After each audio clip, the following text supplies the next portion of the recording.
Hello, and welcome to PolyAmAreWe, the podcast which deals with polyamory and ethical non-monogamy from a male emotional perspective.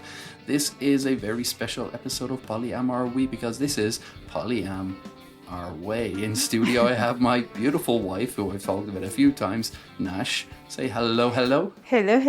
How are you? Hello. Hello. That's how we do it here on PolyAmAreWe. It's different, it's unique, it's non-traditional. It's helloing. It is me. So, welcome. How are you today? How are we? How was everything in your world? Very good. Very happy to be here. Thank you for having me as your guest. I think it makes sense. It does. Just to kind of introduce me with the people like this. They know who I am. They can put a face. If you are watching it from YouTube, you can put the face on me. Well, I guess we will add as well the picture on the cover. Well, I think I've been using the same cover all the way along. Is that wrong? This is my first podcast ever, so I'm open to suggestions from anyone listening. We will talk about that later. But I'm very happy to be here. I just would like to have a disclaimer. English is not my first language. My English is not perfect. But our communication is pretty damn good. That's good. That's true. But just in case that you say like, oh, she say something wrong, or that's not the way, just...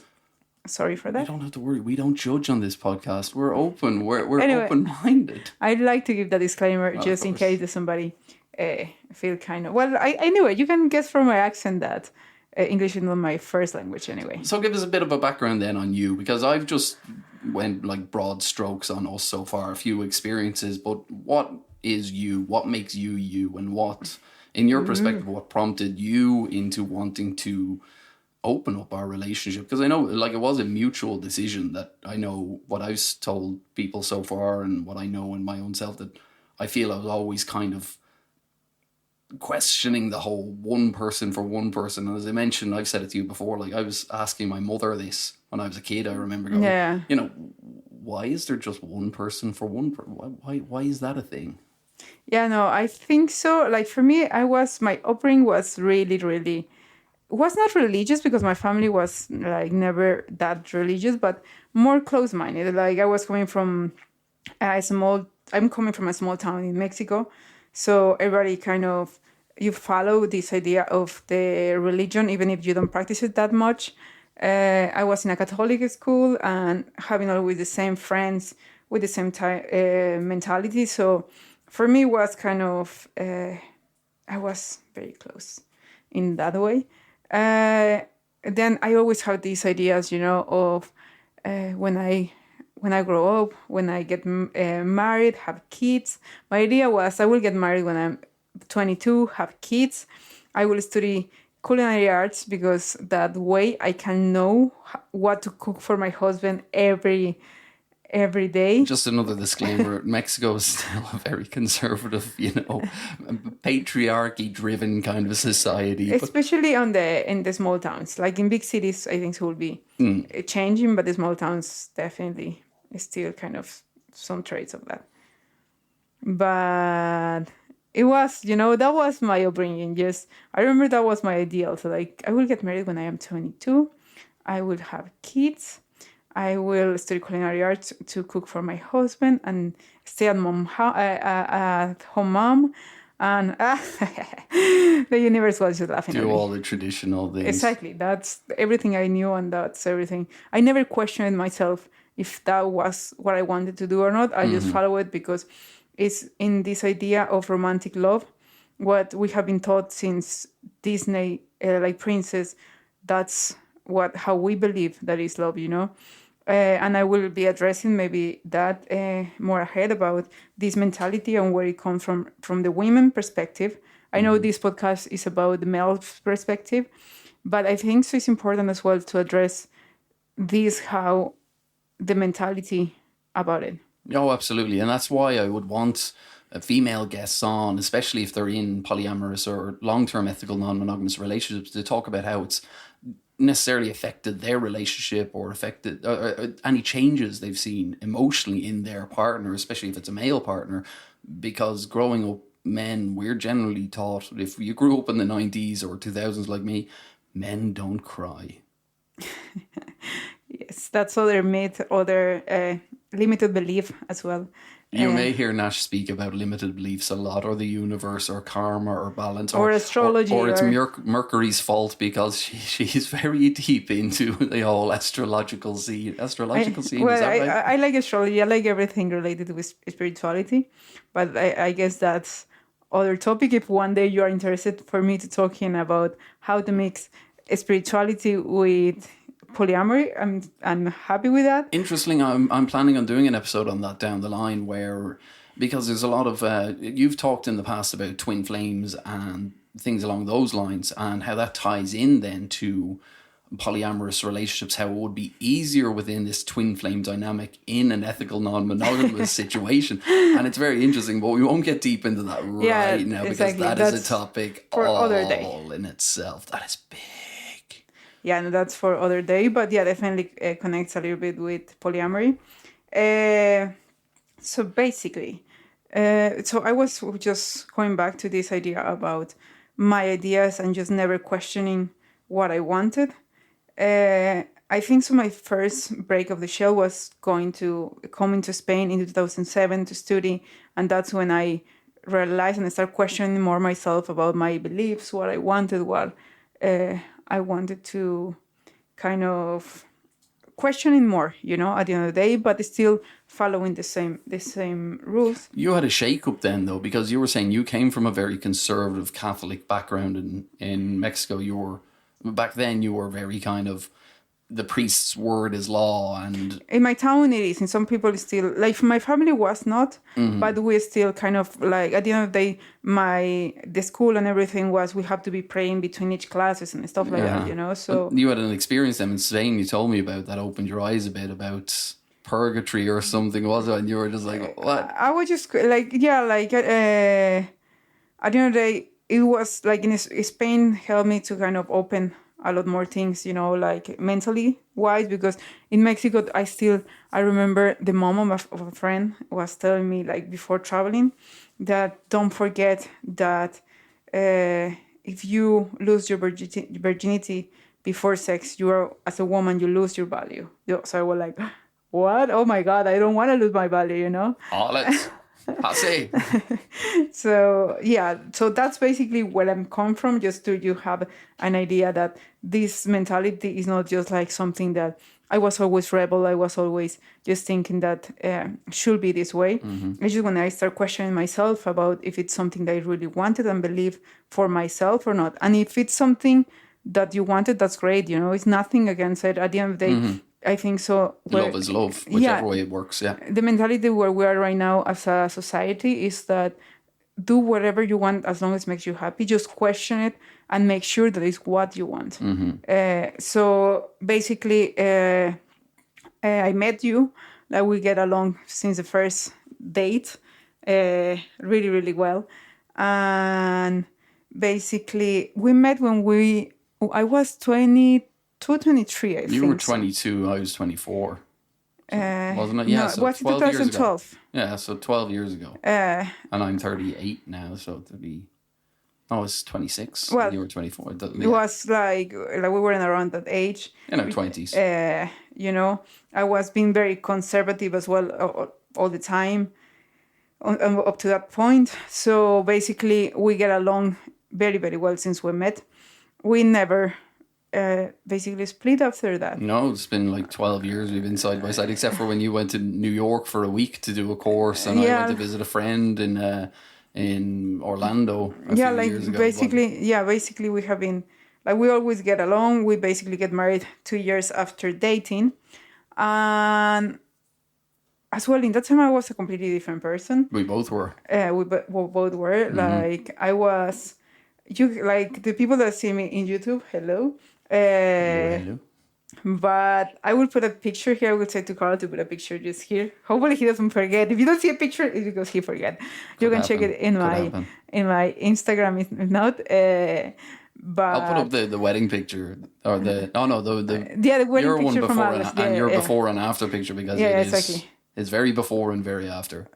So basically, in that time, I used to weigh 105 kilos. That we're talking is around 220 pounds or something like that in like average.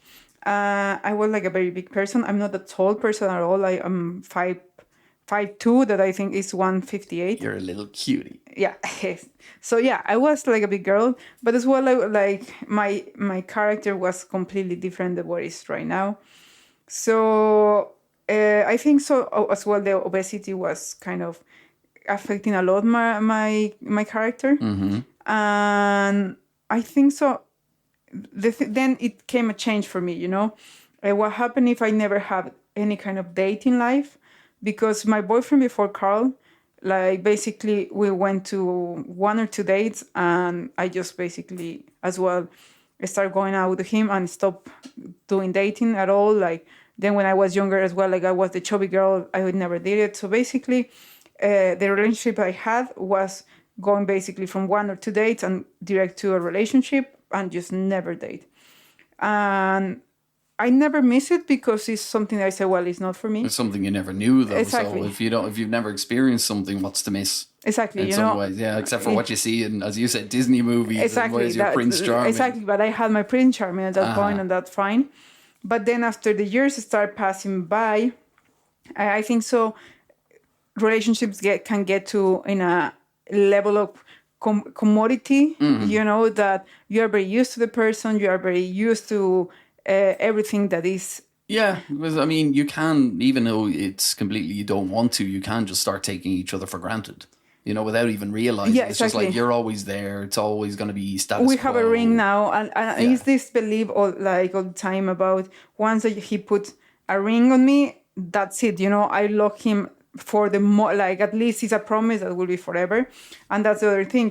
When you get married, you make this promise of we will be forever together, but at the end of the day, it's like a very heavy promise because people is changing, people is evolving all the time. And the best is, I feel that you and we were able to evolve in a relationship at the same time that we're evolving as a person. So I think so that's what it helps our relationship. But right now we see how in couples that they have been together between the 4 and plus years. The 7-year itch.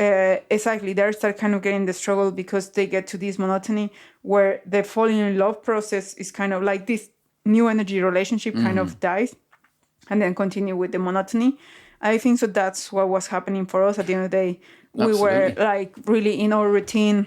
I recall by our sixth or seventh year, and we were living in Mexico, and you'd be going to bed around 11 p.m. just to do your own thing upstairs, and I'd be downstairs playing computer games, and I felt that divide, and it went on for a few months. This before we opened our relationship, and I was starting to feel this whole, is this it?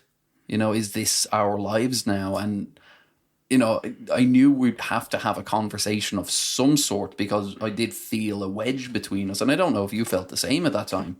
Yeah, I think so. It was like, well, that's it. We promised we'll be together. The next step is having kids. The only thing that was stopping us for having kids was we want to travel a little bit more. Well, I think for me as well, because I always said that I'd want to be more financially secure before I brought kids into the world. But my career history has been very haphazard, to say the least. I'm finally getting there, but it's been a journey. It's a journey. It's a journey. So basically, I start feeling, so as well I was feeling very unhappy with myself because for the weight and everything. I have a friend that inspired me about losing the weight. Norma, in case that you are listening to this, thank you so much for your influence in this world and your influence in me. And she got a gastric sleeve done where she lost a lot of weight. And seeing that effect on her, I said, you know what? I want to do it. I want to have the surgery. I talked with my parents and they support me in 100% as well. I want to have this surgery. It works very well for me. Has been 6 years since then. Should I put up the picture now on YouTube or earlier when you said so? Or I'll put it up again. Yeah. The before and after. And so basically, it did start changing me, like mentally, emotionally. I went through this kind of process of loving myself a lot. It's not like before I didn't. I felt I did, but now I see the difference of loving myself, So basically, once that the lost weight happened, that I start looking more after myself, that I start looking, dressing up better all the time, more like kind of wearing makeup, because I was more kind of not doing it at all. I start noticing as well that like guys start looking at me a lot more, So that was kind of something started there, because I start realizing I am a very kind of I analyze myself a lot. I really, really, all the time I'm very introspective. At the end of the day, I'm Virgo with a stellium in the house 1 for Virgo. So whenever every person that knows about astrology, it will knows. We'll have a whole episode on astrology. They will know what it means. I am triple Virgo in my big three. So yeah, I am super big three, big V. Huh? I'm super analytical. And I started, okay, what is happening? Why I'm feeling this way? So I was, okay, my feelings for Karl has not been touched. I love him with all my heart. I love this relationship. I love the security we have. By other hand, I noticed that these guys are looking at me. They are not just any kind of guy. They are like model guy, like super handsome guys. Gym bros. It's like guys that I will never dream, even like in my wildest dreams, they will look at me. And I was just for me, was just even the look back and just the flirting and that kind of experience. But I cannot do that because, of course, I'm a married woman. I don't want to hurt the marriage, but I want to experience this. So actually, it was not even about sex at all. It was just about feeling wanted. Feeling wanted, be able to experience that I didn't feel, that even just a flirting situation without feeling guilty of hurting you. And then I start kind of analyzing, okay, like this is a myth about that, a belief that I have that if I love you, I cannot see anyone else, or I cannot have attraction for someone else. I was still loving you with all my heart, but at the same time, I was having these feelings. So that's when I realized, okay, this is how people start cheating then. Because instead of having this conversation with their spouse, they just is the kind of easiest way, hoping that the spouse or the husband won't realize anything will change, but you will have that desires that you want.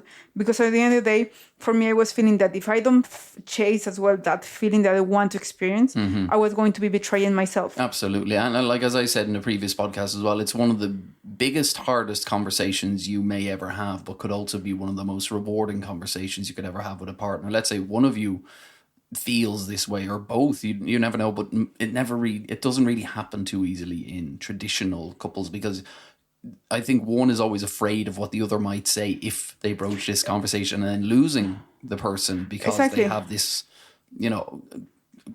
more open-minded kind of mentality or leaning. Yeah, I think so. Like, I don't feel I am a person to be able to. I don't have like a background of psychologist to see, what I understand this way in the way that works. But according to my experience and our experience, I would say, like, if your partner comes with wanting to have this conversation, see it from the point of view that he doesn't want to cheat. He just wants to see if it's on the other options. Because, of course, it's something missing in a relationship. I feel that after a certain amount of period, like when you're with a person, your basic needs are covered. Most of your needs are covered.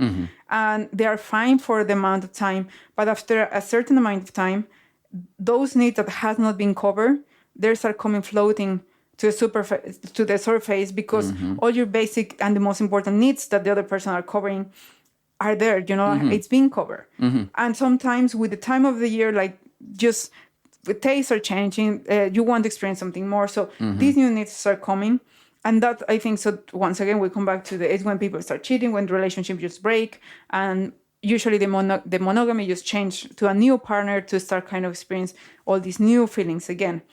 So just if your partner comes one day with this conversation, if it's something that you will buy into, that you don't like it, it's completely valid. But don't take it like I am divorcing it because how dare him to come to this conversation. At the end of the day, it's communication between a couple, Absolutely, because like, even from my point of view, I've seen it with traditional couples, whereas the idea of individuality, once they're married, individuality sort of gets left on the back burner. You know, a person's own individual needs and wants as opposed to the couple's individual needs and wants. And I mean, no matter what, even I've mentioned this in this podcast as well, we love each other till the cows come home, but we also respect each other's individuality and respect that I may have some interests that you don't have, you may have some interests that I don't have, and we nurture each other that way in supporting each other in our own individual wants, needs, and desires. Exactly. So I think so, like, at least for what can I see now looking back, I think so was the best thing that could happen to a relationship, you know? Absolutely. Because if we never made the change, it would be just, we would be divorced, I think, so at this point. I think so. Maybe being good friends, but I don't think we'll be still together. Or we would have just settled into this status quo, but yeah, I don't being know. Unhappy. I think I know, I can feel it. If I could see through into the multiverse and I can see that universe, I can nearly feel myself unhappy but never wanting to say anything because I don't want to hurt you. Exactly, you know? And then living with this resentment and this internal anger and constantly festering in my own head, and then doing, because I know me, I do stupid things when I'm feeling frustrated and I feel like I need to lash out. I'll do things on a whim which don't make any logical sense, you know, against the other person. And then I take a step back and I'm like, why? Where did that come from? What was that weird action? Yeah, no, at the end of the day, I think so. That was the best decision we could have done. But for us, was to have that conversation, because I knew that in my core that I would never wanted to cheat on you. I never wanted to hurt you. So the only option, I didn't want to cheat on myself. I didn't want to hurt myself, because that was the other option of just stay quiet, feel like this marriage is a burn, like it's a cage. And then the third option, that is the one that people choose the least, is just have a conversation with you. Yeah. Which, as I said, is probably one of the biggest, hardest, most difficult conversations any couple could ever have, but could end up being the most rewarding. Yeah, exactly. At the end of the day, I understand people that they don't want to have it. And at the end of the day, a relationship works between two parts. Like you can want to have this conversation, but as well the other partner need to be open to kind of the idea that just even listening, you know, like it's not like just for listen. It's not that I will accept, but at least I want to see how you're feeling, what is your thought, because at the end of the day, sex and love, they are completely separate. Yeah. You know, like once again, we come with this idea, and this is when we have this conversation. We agree that it's something that we want to experience. And for us, the main thing was look after the relationship. Okay, how we want to open a relationship without hurting our relationship. I think so the most important part was that we didn't do this because we have a specific person that we just want to have sex with. Exactly. At that point, I mean, there was no other romantic interest for either of us. It wasn't like we were chatting to anyone else on... Exactly. It was just because we want to experience it. Or open up the possibility. Exactly. Because other thing that I have noticed a lot in Reddit is that these people come with this offer because they're already kind of chatting with someone, exactly, and they just want to have the free pass. But that would be the non-ethical side of non-monogamy. Yeah. Exactly. So at the end of the day, we just did this because we say, okay, let's experience how it feels. Let's see, even if it's something for us or not. So we say, okay, we will do this in a very slow way. Burn. And thankfully, in for us, COVID just started because that was exactly like the same week that COVID started. I think COVID for us was a bit of a godsend. Exactly. Like I understand that for many people it was a very difficult situation. For us, it was a time to rebuild the relationship, to put and poke that relationship. Pot and poke. You'll have to explain that one. Basically, it's other spirituality thing, but I will explain it another time. So basically, destroy and create and destroy our relationship. Okay, yeah. And it was interesting, you know, because that's when I am a very kind of more methodical person, being triple Virgo. The big 3B. The big three.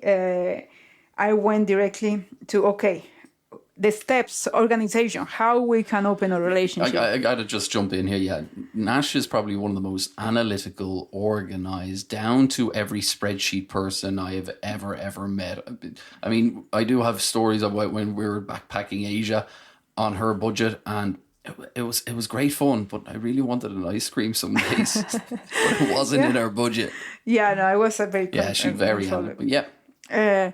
So basically, like first, let's see the origin of this belief of what is a traditional relationship. Was not just, okay, let's open next week, we'll start doing and let's something. sleep with someone. No. Yeah, exactly. Just to have it clear for the people that listen to this. From the moment that we have the conversation, February 2020, to the moment that we have the first just kiss experience, past 1 year and a half. Yeah. So it was August 2021. And in that time, we were looking at YouTube, reading books, having conversations, nearly daily conversations. Exactly. It was like a full task that we were saying, okay, we are opening our relationship, but the most important part is looking after us. So for how I see it, it's a relationship, the way that you open it, you will open the relationship from...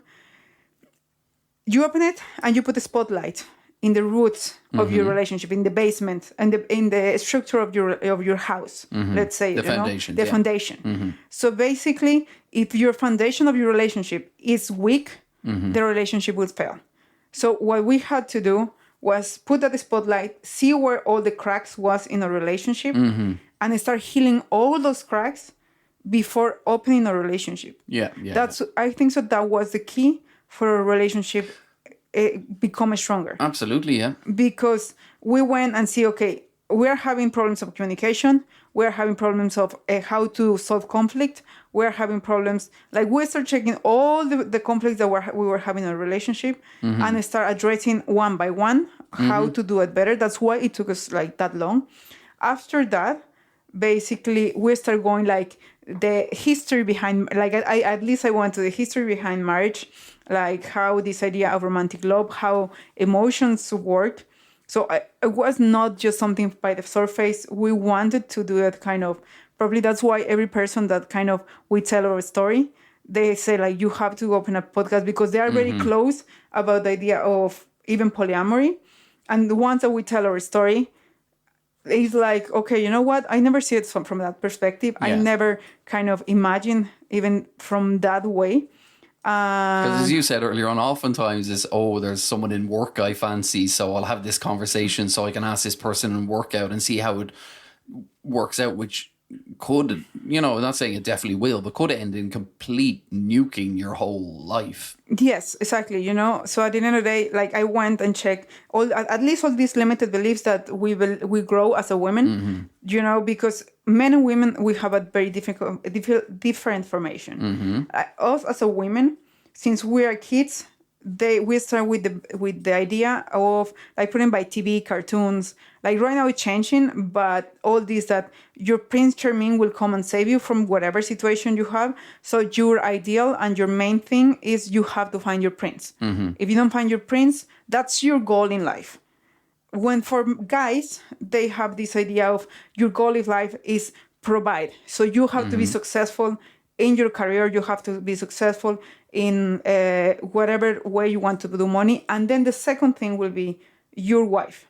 Because your wife just come to help to kind of look after you. Well, for us, the guy is like here, But the thing is, and I don't want to come with ideas of feminists or like, at the end of the day, these ideas were all created by men to make sure that they will always have someone looking after them, All these rules that are in society are from the old white man, and they still propagate through society. Yeah, just this sense of control over, I need to have control, I need to have my say over, this is how things are done. And like, thankfully in the last, I'd say, 50 years, maybe 50 to 100 years, we started to see cracks in that mentality where the old mentalities and the old ways of doing things and the status quo and the old white man up on his high horse, these are starting to crack. And Yeah. there are more open ideas towards sex and sexuality and relationships and LGBTQ plus community and like everything in terms Yeah. of, more individualized thinking. Exactly. So at the end of the day, that was kind of interesting to be knowing, like, okay, marriage, the idea of marriage, it comes from we will be happy together like for the rest of our life, because when marriage was invented, basically the life expected was 30, 28, 30, Well, 35 I'd be years long old. in the ground. If we were Exactly. 200 years ago, And we will we'd complete, both be gone. and we'll be complete our promise. Or You'd be an old lady and I'd be dead. Exactly, because we're talking like marriage comes to like from centuries years ago, So, and the problem with humanity, well, the problem with humanity, with people's society, the problem with people is was basically that us as a woman, we're able to know who are our kids because we're carrying our kid. Yeah. But guys, you were not able to know, like, we're talking like not right now, like we're going to like please reference Game of Thrones. Games of Thrones times, where the guys were not able to know who are their kids. Yeah. So the only way they can control this idea was, okay, let's sell this idea that love, you as a woman, you can be just with one man. If I marry you, you have this virginal idea that I cannot sexualize you. You will be just the mom of my kids, and as such, you cannot be sexualized. You are just there for having kids, and you will just love me because that's what is love about. And basically, me as a man, I have more needs, so I can go to the bordel. Absolutely. Because traditionally, like if you look back into antiquity, especially amongst the nobility, everyone who was married, every gentleman would all have a mistress somewhere, or they'd be going to the brothel, as you said, or they'd be, there'd always be the mistress for the gentleman, which was socially accepted back then. Yeah.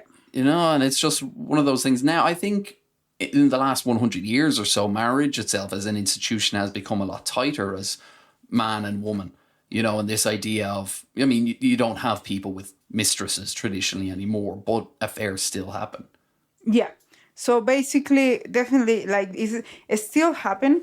But the thing is that going to these ideas of where all this come from is basically that as well, women, we were not kind of, if we have the idea of women like sex too, that's women that just belong to the border. God forbid, women like sex too. So basically, it comes from all that, all these limited beliefs, because you as a mom, you cannot have all these kind of sin thoughts because you have to be more virginal. So won't somebody think of the children? Exactly. You know what the children will think. So at the end of the day, all this concept was created in that way, just to feel the patriarchy, to have this idea. So the idea of romantic love, it comes from there. Like many people, maybe like you like it or not, but that's how romantic love was created. The ones that you see that way is not romantic at all. I still believe like you can be with a person like until grow old. Like basically it's just kind of adapt all these ideas to our new society, questioning if it's something you believe or not. If it's something that you believe and you're happy with it, that's perfect for you. That's not the problem. But here is more for the people that start questioning that belief and want to experience all this with their partners and see what kind of brings. Interestingly, you should say that, because in a few weeks or next week, hopefully, I'll be having a friend on here who's studied biology and wants to discuss the difference between romantic love and chemical love. So the difference between our perception of love as a human and the actual chemical triggers that make you fall in love in the first instance. And I think that's going to be very interesting, because it's because of that chemical, whatever it is within the human, that has this idea of, oh, I fancy the person I work with, so I'm going to have an affair, or else I'm going to see if I can open a relationship just so I can sleep with this person I work with. And it's very... Like, as I've said before, I find humans are so bloody interesting. I mean, just everything about humans just interests me, intrigues me, but also irritates and confuses me. Yeah, no, completely understandable. And at the end of the day, it was that how we kind of make it work all this time, So that part, it brings us to have agreements that we start having, like once that we fix the roots of our relationship, like what can improve. And in this case, I want to kind of thank in a way to a psychologist that I was following. I still follow him on Instagram, that I think so for the Spanish market, the people that speak Spanish, because he only does content in Spanish. Gotitas de Poliamor. He was like a big influence, at least in me, because he was in Spanish, so I was able to transmit it to you all the time. And he's like very knowledgeable about everything about polyamory, how to open a relationship, how to manage many things, communication. And a lot of our relationship is based on his beliefs, in all the tips that he's doing in Instagram. So that was great as well. And I feel that our communication improved like 1,000%. Yeah. I think so. Like at least, and I wanted to share our story on how we did it, just for people there that they kind of, like if they feel that their marriage need to be kind of evolved as well, and they would like to still continue with their partners, I continue like, because they still love them. I still love you with all my heart. I still want to be with you, but at the same time, like opening a relationship was a very, very good experience, because we both have grown a lot, knowing different people, and because every person can add you something into your life, even if absolutely. it's just one date, to like you learn something new from a new interesting human being. Yeah, exactly. At the end of the day, and we kind of make sure that every time that we were doing these dates, we were taking something that we could not nourish us at the same time of relationship. So we were kind of guiding this. Other thing that I would like to mention that is very important, I think so, is that many couples that they try to do the open relationship, they agree to do it silence and not tell each other. Yeah, exactly. Yeah, and I think so that's like a big red light, like it's really, really, because you constantly feel like you're keeping a secret from the person you love most in the world.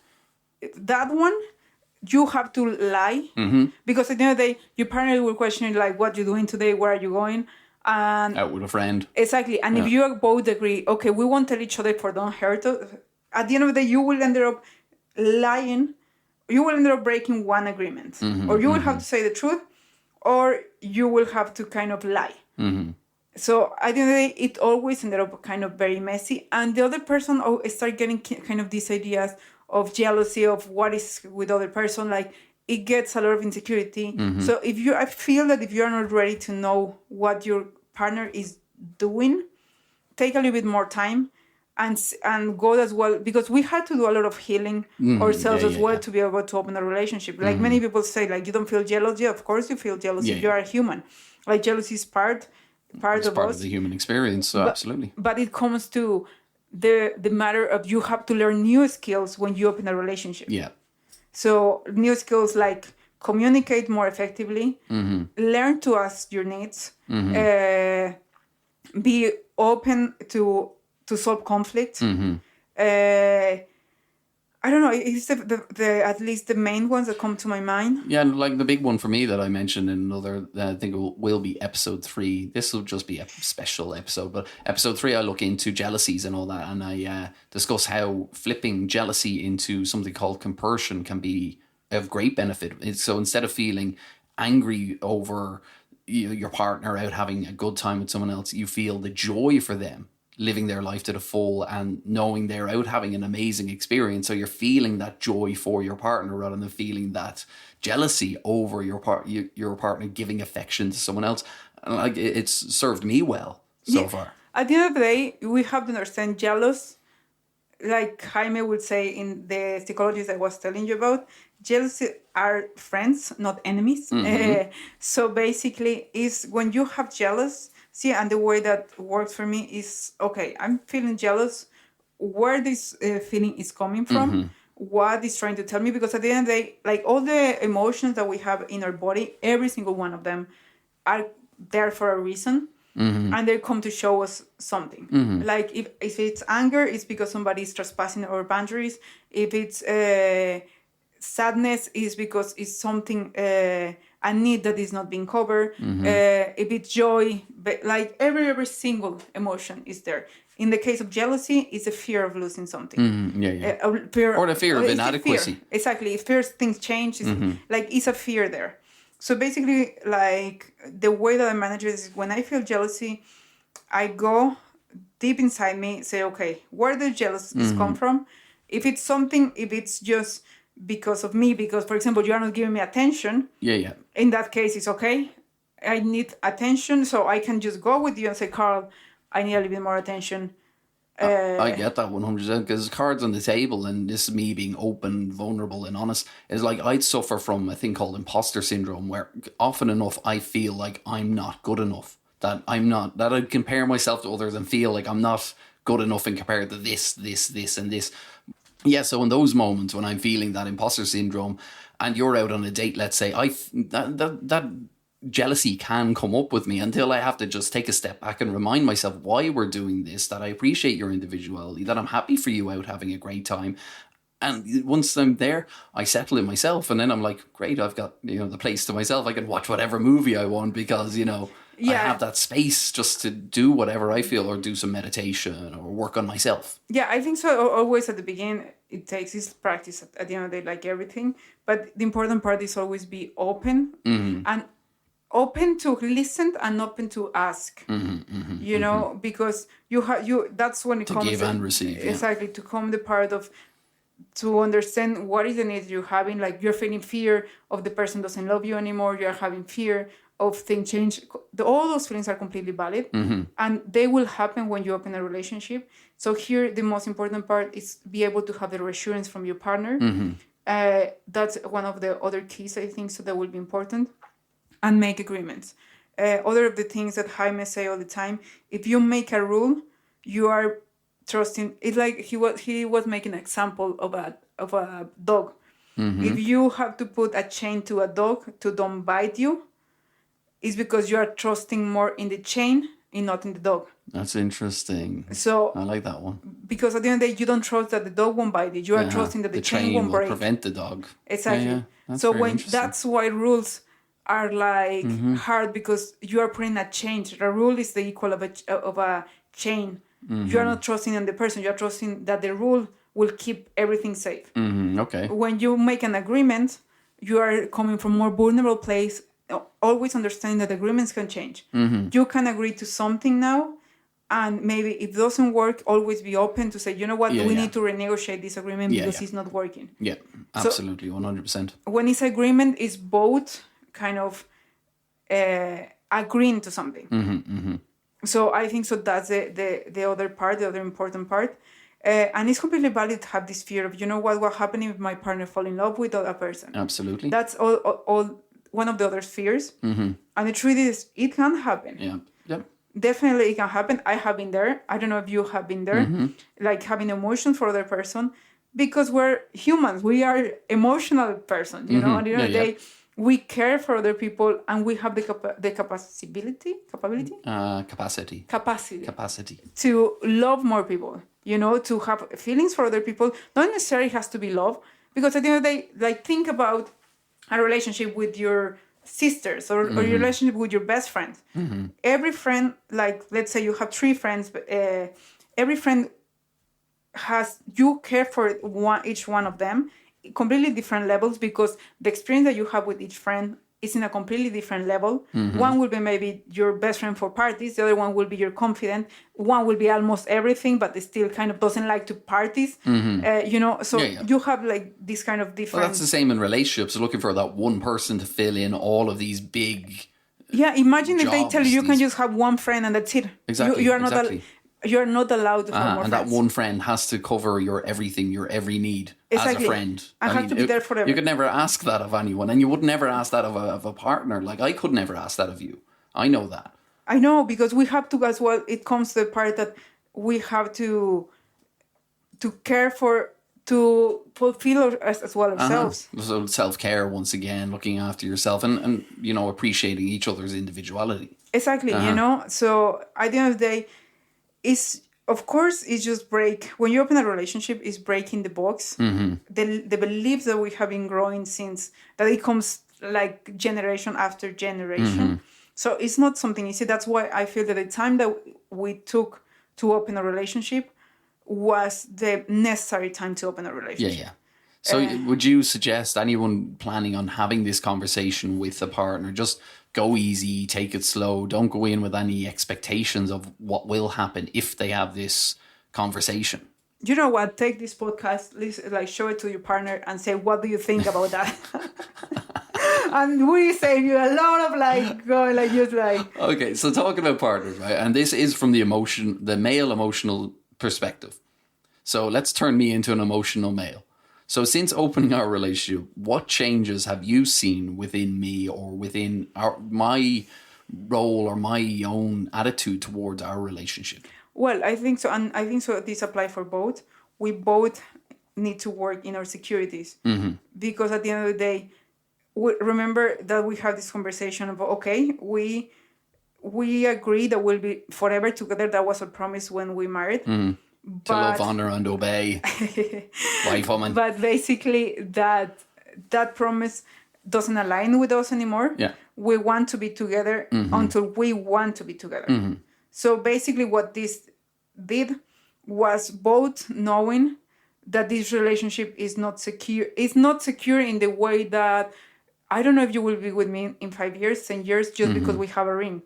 It's a way of, I want you to be with me because I love you. So we have to be... the choice. We have to be choosing us every day. We have to be looking after a relationship every day.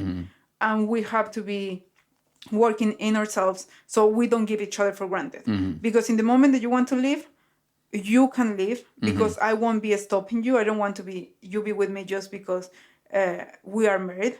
And you were saying the same. It works both ways, yeah. You're under no obligation. Exactly. You could wake up tomorrow and feel like this isn't working for me, and we can have that conversation, and I feel we'd still remain the best of friends. Yeah, I think so too. I mean, I don't see anything in our future where we'd end up with a hating each other, needing to split the assets, kind of a divorce going on. Yeah, no, hopefully we never, and I don't think so because it's not in our character. But at the end of the day, so we have to be more secure about ourselves, understanding that the other person could leave in any moment, but not from a negative point of view. Because at the end of the day, once again, appreciating their individuality. Exactly. So it's more like, okay, you know what? I will be looking after you. Yeah. I will be start looking more after myself. Yeah. At the same time, self-care. So I start having more self-care. At the end of the day, we start not more, you could say more happy, but not because we're not making each other happy. But at the end of the day, we were experiencing other situation completely outside of our routine, outside of our life as a monogamous couple. Yeah. That kind of as well could bring your energy completely up, feel enrich you in experiences, enrich you in many things. That's completely true, because I know how I am. I know how I'm wired, that if we had been monogamous, and I think I've always had an interest towards, different things when it comes to sex and sexuality in any way. And I know that if we had been in a monogamous relationship all this time, I would have carried that resentment going, oh, I'll never get to try X, Y, and Z. I'll never be able to experience things. And it's that freedom that, although we give each other that freedom, that we have different interests, that you can do your thing. And there are things that I'm, as I said at the start of this podcast, there are things that I may be into that you have no interest in, but I'm able to explore that side of myself from being able to experience these things with other people who have that interest also, which is so liberating. And it would be similar in anything. Let's say you have an interest in wanting to go to a cooking class and I never do. You could find a partner who's mad into cooking. Yeah, and exactly. You can share that experience with them. Definitely. And it's not just limited to sex and sexuality is what I'm trying to say.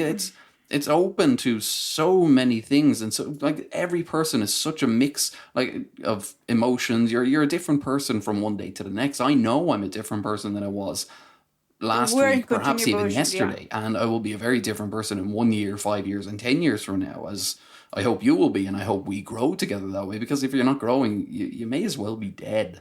Yeah, exactly. it comes here now, my other spiritual side.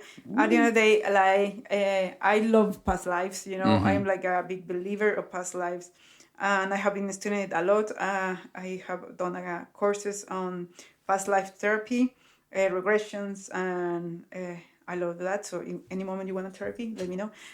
But basically, is this belief that we come to this life to experience and learn everything that we can. So when you are open to meet new people and understand that they are not coming, when you met someone, doesn't necessarily has to be there forever. They will be the time that they have to be, because they come in to teach you a lesson. They come in to give you something that if you take it and receiving can be a lesson, can be like a blessing. But at the end of the day, it's something new that you didn't have before that person come to your life. You will be enriching your life experience. And we have had this, that when we are talking to about our relationship or life to different people that we met randomly, they are always like very kind of amazed about our life, you know, because we're open to all these experiences that we understand now. Like, for example, I remember when we were traveling backpacking in Asia, that being able to have this open relationship, I remember that was a period that you were not wanting to socialize, you were more kind of going inwards. I respect your time. At the same time, you couldn't limit yourself exactly for my emotional state, and that's totally understandable, because I'd be feeling worse off if I felt, because I was in an emotional bad way, that you were being limited from exploration in any way, shape, or that would make me feel worse ultimately. Yeah, you know, so I remember that just having this kind of, I had one of the best days of my, not like, I was like the best day of my life, of course not, because it was like, but one of the best nights out, that was a day out completely. I remember going with the guys that invited me to be in a bike, but in on Vietnam, the mopeds, on the motorbikes. Yeah, exactly. We went to this marble mountain in Hoi An. From there we went to eat all together. Then we went partying all night. And the attraction, I was feeling like completely, like super fun. I make very interesting friends there. On the flip side of that day, though, I took that day myself and I rented a bike and I went down to the beach and I sat there all day writing and thinking about myself, smoking a cigar and just contemplating my own place in the universe. While I know you were out having a good time, it gave me that space to really take a step back and analyze where all these down emotions were coming from. Not to interject into your story, but it had the benefit on both sides, that I knew you were off having a good time. You're looked after. I don't have to worry about that, so I can focus on, why am I feeling in such a shitty fucking mood right now? Yeah, so it was like really, really interesting, because if we were in a monogamous relationship, if a guy invited me just to be driving in a bag, you would be like, no, exactly, never. I can find like girlfriends, and of course it's completely valid. But the experience that I have the day, it was like really fun. It was nothing to do sexual, but just be open to that. I can be flirty, I can enjoy, I can have fun. Yeah. And you can feel sexy without being sexual. Exactly. Because you're getting that attention from a bunch of, very attractive guys. So it was just so at the end of the day, my point with this is that you are open to whatever experience the life brings you, you know? And then I can come and tell you, you know what, I have this amazing day, this happened. And I'm going to love hearing about it. Exactly, you know? So at the same time, you become my best friend. You are like the person that I come and tell what is happening, you know? And so that makes a relationship stronger, because we don't hide things from each other. When we have feelings for someone else, we share that, you know what? But always giving the reassurance for each other. So of course, like, I don't want the people that is listening this say like, oh yeah, I have to get to that point straight away. No, we have been. It's a journey. Love is a journey. We have been on this like 4 years at this point.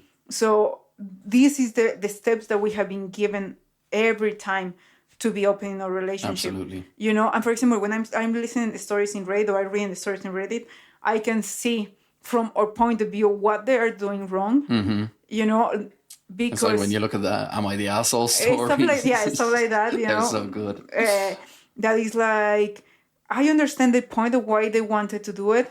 Just the execution was really bad. Exactly. Yeah, you can see it's a good idea, but in practice, they might as well just set off a nuclear bomb, because how they didn't communicate, how they didn't approach things with an open mindset, how they were trying to sneak around behind someone's back. And you can see the domino effect in it, where you're just like, oh, buddy, if you just opened up to that conversation, as difficult as it can be. And even if you open the conversation, have it like, see, like, don't throw it in the bin straight away. But even if your partner's not receptive, at least you know then more about your partner, and you're able to then have a conversation about, well, this is my interest, these are your interests, they're not aligned 5-10 years down the line, so where do we go from here? Instead of letting things fester and become an angry divorce, they can talk about splitting on the most amicable terms that, is good for each other's happiness. So at the end of the day,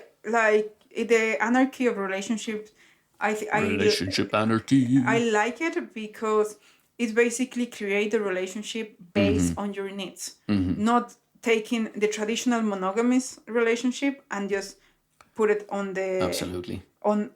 take it all the packet without questioning. There is no one size fits all, because every relationship, we've discussed before, every relationship is special, every relationship's unique, every relationship is different. No two relationships, monogamous or non-monogamous, are ever going to be the same. Exactly. So, like, completely 100%. And we, like you said, we have been talking about this. Every person, like, at the end of the day, a relationship is the mix of the character of two people, like, joining that kind of energy, you know?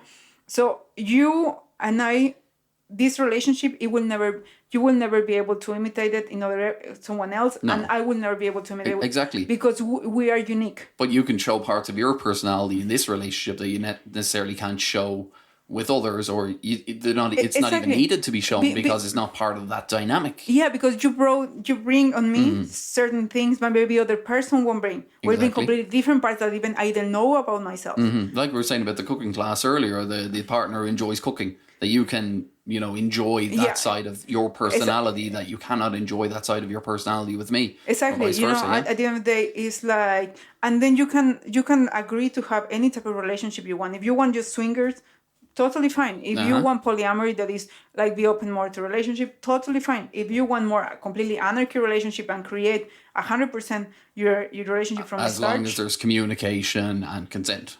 Exactly. At the end of the day, it's like, that's kind of have the agreements. And here I will invite to the people listening to this, like, what is more your questions about. Because, of course, we tell all the story about how we open the relationship. We have a lot going on here right now. We're over an hour now chatting away. So, basically, I don't want to make this longer. But just basically, what is the first the questions that come to your mind when you hear a story? Like, if you want to open a relationship or it's something that you feel identify, like, what is the questions? Like, I just want to say, we're not psychologists. We are not like... No, we're just living life as life is being served to us on our terms. Exactly. And living love on our terms. So we just feel that for us was important to share our story, to break this taboo about open relationship. And maybe, because if we were feeling that way, maybe even with one or two people that we can help through this process and say, you know what, I was feeling that way. I thought I would never talk it. That will be that's making all sense. This. Yeah. So, like, if anyone out there does have any questions or has their story they want to share, where we can read it online and then we talk about it, feel free to email in. We've set up the email address polyamourwepodcast@gmail.com. So, I mean, that would be awesome if anyone out there is looking for, some reassurances or a bit of opinion on, their path. We should do a Reddit. We should do a subreddit. Let's get on that. But yeah, so basically, it's never from a point of, oh yeah, I'm expert in this. It's just basically an experience. I am an expert in nothing. But at the end of the day, we were... up as I go along. That goes for everything in life. I feel that actually one day I went to a date with a psychologist and therapist that he was kind of interested in this kind of polyamory thing. And when I was explaining our process, he was saying like basically you are saying all to me, like I say to my clients, like you are really, really well prepared. because at the end of the day, we took this very serious for ourselves. Yeah, You know, yeah. we really dig our investigation, and this is what it works for us. Maybe for other people it doesn't, but at the end of the day, this is more for the people that it works. You know, like, and even just questioning if it's something you like, something you don't, and it's as long as you question it and you're sure whatever you want. I think the big thing about the human condition that I've always lived up to is question everything. Don't take anything just because somebody says something to be true, that this is a fact, that it is a fact. Facts and opinions look very, very similar, but can be very, very different. So do your own due diligence, do your research, do your own... See what works for you. See what works for you and works for your partner. If you're already in a relationship or if you're in an open relationship, just explore and question and learn and grow. And other thing that you say very important there, at the end of the day, understand that one thing is the theory that you learn, and then put it in the practice is the other thing. You have to understand that maybe in theory you talk it with your partner and they agree, they like it, and in the moment of the practice, all this planning, it cannot work. Yeah, exactly. You know? And you realize that there's so many more hurdles that we didn't even think would be a hurdle. So at the end of the day, it's just going back again to understand, be very compassionate with your partner. It's not like, oh, but you told me that this is what we agree and that's it. And it's like, no, like, this is like... There's always renegotiation needed with open and honest communication. Yes. Absolutely. Well, I think we've covered it. Is there anything else you want to touch on? No, I think so for the moment. Like, I'm sure you'll be back on this podcast, seeing so you know you're stuck with me for the next few years at least, wife woman. You're not going nowhere. Yeah, just let us know if you have any more questions about it, like things that you would like to know that we didn't cover here, or even things that we cover but you would like to go more, that we go deeper. Just send it in the email. Send an email. We're also on Instagram at PolyAmAreWe. We're on YouTube at PolyAmAreWe, and we are on TikTok as PolyAm-OurWay. Who would have saw that coming? Oh, we got that name everywhere. I need a website. You need a website. I need a website. That's the next step. It'll be polyam or... Oh, no, I'm not going to give anything away. Okay. Somebody will scoop my website. Okay, everyone. So thank you for tuning in and thank you for listening to myself, Karl and Nash, on this journey of polyamory and ethical non-monogamy once again. We'll talk to you soon. And as always, on this journey, stay open, stay loving, and stay you. Take care. Bye-bye. Bye.